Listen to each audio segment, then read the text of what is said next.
Chill or Be Chilled by TotalSkeletonTrash. Chapter 7, in which Undyne has to use a 15-year-old Italian coffee maker from some fancy catalog. You love your days off so much. It isn't that you hate work. You're totally aware that you have one of the best jobs of all time. Penguins just get hungry so early in the morning. It just isn't fair that their internal clocks have them up with the sunrise, while you regularly stay up past midnight, messing around on your computer or watching endless episodes of cooking competitions and serialized programs where hot young people fought demons, or vampires, or whatever. Hey, you can watch garbage if you want. Who's going to call you out on it? Ghost? Actually, Ghost seems pretty partial to MasterChef Jr. Anyways, days off mean that instead of getting out of bed at the ass crack of dawn, you could snuggle into your down comforter, mashing the snooze button for the alarm you'd helpfully set for yourself last night every 10 minutes. When you finally open your eyes, it's because Ghost absolutely refuses to wait to get fed a second longer.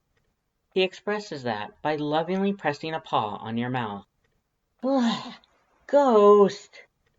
You sit straight up.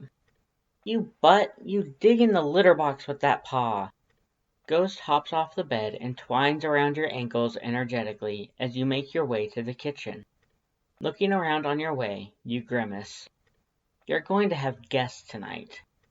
You've gotten a little too comfortable just being on your own, clearly. There's clutter everywhere.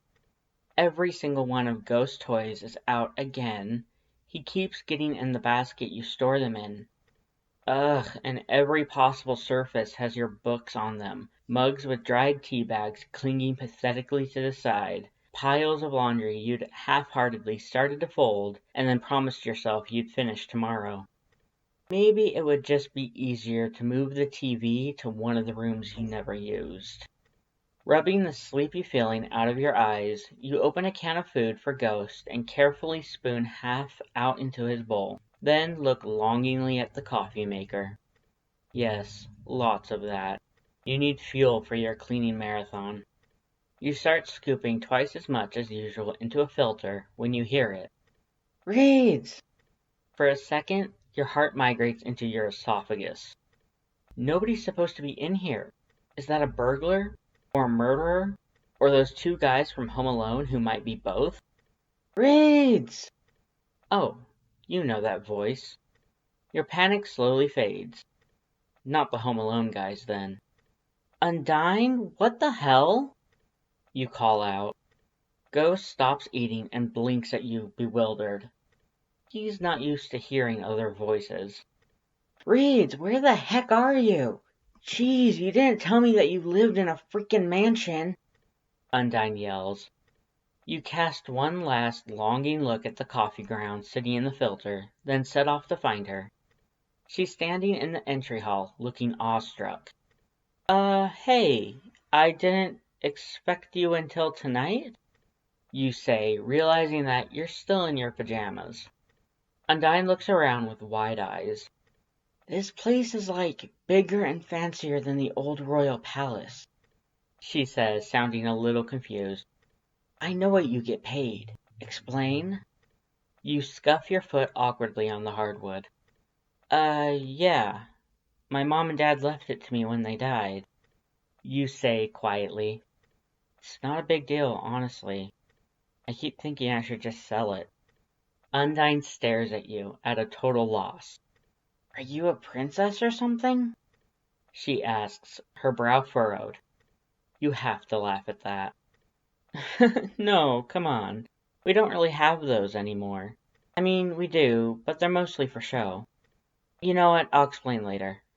Nah, my parents were scientists. Undyne lets out a low whistle. They must have been pretty good scientists, she murmurs. Yeah, I guess they were. So, what's up? Undyne's eyes light up suddenly. Right, you jerk! I texted you like 100,000 times, and you didn't even answer. You scared me. Oh, I think I left my phone under my pillow. Sorry, I sleep through, like, everything. You apologize quickly. You didn't need to be scared, though. She glares bloody murder at you. Do you always keep your front door to this giant place unlocked? Do you even have a security system? Do you need a guard dog? I know a bunch. They'll work for dog food. I bet they could move in today. Undyne says accusingly, the topic shifting so fast you can barely keep track. Whoa, relax. I've never had any trouble. What's up, Undyne? You urge. She glances away from you for a long moment, then sighs and looks back. One of us should have made sure you got home safe last night, she says softly. The news this morning. Bad, you mutter, feeling small in your pajamas in this giant, stupid hall. They beat up a kid, she spits suddenly. A human kid this time, just because she was playing with some monsters her own age. That little girl's in the hospital, and we left you all alone after everyone saw us hanging out yesterday. Oh no. Is she okay? You ask, horrified. Undyne glares. It's just like you to be worrying about that. She'll live, she whispers. So, will you lock your doors, please? You nod briskly, take a deep breath, then jerk your head at the hallway you'd entered from. Want some coffee? You show Undyne to the kitchen. She marvels the whole way, slowly calming down as she follows you through the house. So what, are you super rich? You have to scoff at that. I wish. Nah, my parents' will set up a trust that would pay for the maintenance on this place, and the rest was supposed to go to my legal guardian to take care of me. Undyne squints at you. So what happened? You stare at the hardwood again. She, was not a great guardian, you mutter. Some people don't know what to do when they're given that much responsibility, I guess. Ugh, that look in her eyes. It's pity. You slap on a smile. Anyway, now it's just me and Ghosty in the party mansion, you say with false enthusiasm. She rolls her eyes at that and is about to say something kind, you're sure, which you're totally not ready for this early in the morning. Nodding at the coffee maker, you say, Hey, do you know how to make coffee? I'd better grab my phone and make sure that nobody else starts panicking. Undyne looks at the complicated device dubiously. Your parents had always needed the latest gadgets, but all that technology was more than a decade old now, and nods. You scamper off through the halls to your bedroom and grab your phone from under the covers. Seeing all the missed messages and calls, you groan. You quickly sort through Undyne's, then open Sans's with trepidation. They start very early this morning. Hey pal, just a warning. Undyne's on the warpath right now. Maybe give her a call. Bud, you up yet? Heh, hate to be a pain. We're all just getting a little worried. Missed call. Okay, you're probably asleep still. I'm really sorry. I know we just talked last night. I'm sure you're fine. Missed call. I know, overkill. The news this morning just has me freaked out. Is she there yet? Come on, bud, throw me a bone here.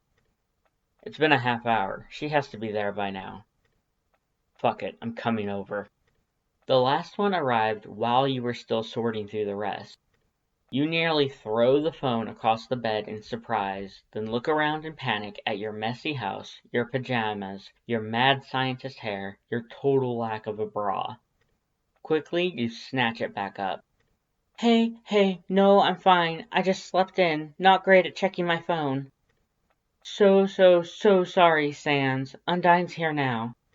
There's a long moment where you stare at the phone, then it lights up again. Thank God. I'm so sorry. Didn't mean to lose my chill. Guess I'm pretty nosy for a dude without a nose, too. Oh no, he thinks you're mad at him. No, it was sweet of you guys to think of me. Especially with such awful news. Undyne's reading me the riot act for not living in, a panic room. You send quickly. Well, we all kinda like you, you know. You can practically hear the relieved laugh in the text. Sorry again for being such a pest. I'll bug you later tonight. You grin at the phone, then glance up as Undyne walks in your room, balancing 2 coffees and some cookies she must have found in a cabinet. You can't imagine being mad that she's rifled through your stuff when she brings coffee as a peace offering. Here, I figured you really needed this. God, this place is huge. She plops down cross-legged at the foot of the bed and waits patiently as you take a big, appreciative gulp of coffee. Hot. You sputter, but it doesn't stop you from taking another. Undyne tilts her head back and cackles, then innocently asks, Who were you texting? Oh, Sans was worried when he didn't hear from either of us. You've got enough composure to sound casual about this, but not enough to not smile just a little. Undyne's eyes light up as she grins. Seems like the bonehead really likes you, she says, then takes a sip of coffee. Ugh! Why do humans drink this stuff? Sans slumps against a tree in your yard, looking up through your window and feeling extremely tired and creepy. It had only taken you 20 seconds or so for you to tell him not to come over. Of course, he'd been over in 10. He had a very good sense of your soul by now, so it was easy to find a shortcut through space and time between his apartment and that bright, shining point on his radar that represented you. He just had to open his eyes to pinpoint where you should be, and sure enough, there you were on the other side of the bay window, and you really were there. You really were fine. You were laughing uproariously with Undyne and sitting on your bed and drinking something out of a mug and probably getting cookie crumbs in your sheet. Apart from his first steps out of the underground, it was the most beautiful thing he'd ever seen. But then, he wasn't a part of this happy scene. Undyne hadn't dithered or put things off. She was never the procrastinator, and she'd gotten there first, and it was stupid that he was feeling at all jealous right now. Time to go home, Sans, before you get even creepier and try to read lips like Frisk. His eye flashes, and he steps through the doorway into nothing. Undyne figures out why humans drink coffee later when the caffeine kicks in. Oh man, oh wow, human coffee is really, really, really great. Really? You grin. Really? Okay, so I think we need a game plan, right? You'd mentioned that you really needed to shower and clean and run some errands, and Undyne had enlisted herself immediately into these goals. Okay, go. Do that shower thing. I'll pick out cute clothes for you so you look cute for your cute boyfriend, so you can be cute together for the rest of your cute lives. Sans isn't my... And then I'll get started on cleaning, and then we can go to the store together and pick out some food and drinks or whatever, and we'll be all set up by the time Alphys and Paps and Bonehead get here. You stare at her, agog. Geez, Undyne, it's your day off too. You don't need to do all that stuff for me. Like, seriously, we're not at work. You don't have to do anything for me. The look she gives you rivals Ghost's most weirded out stare. Don't be such a dweeb, Reeds. It's what friends do. And you and me are totally gonna be besties, too. She claps her hands and dives for your closet. You watch her, raising a half-hearted hand to stop her, then shrug mentally and head for the bathroom. You've never had a best friend before. Hey everyone, thank you so much for listening. If you liked it, hit the like button to let me know and subscribe to see what I make next. Links in the description lead to the original fic posted on AO3, as well as my Patreon and Ko-fi. If you like my stuff, please consider supporting me. Every little bit helps. Lastly, if you have a request for a recording, whether a one-shot or a series, let me know in the comments. I also do commissions, details of which are on my Patreon. So keep in touch. Bye!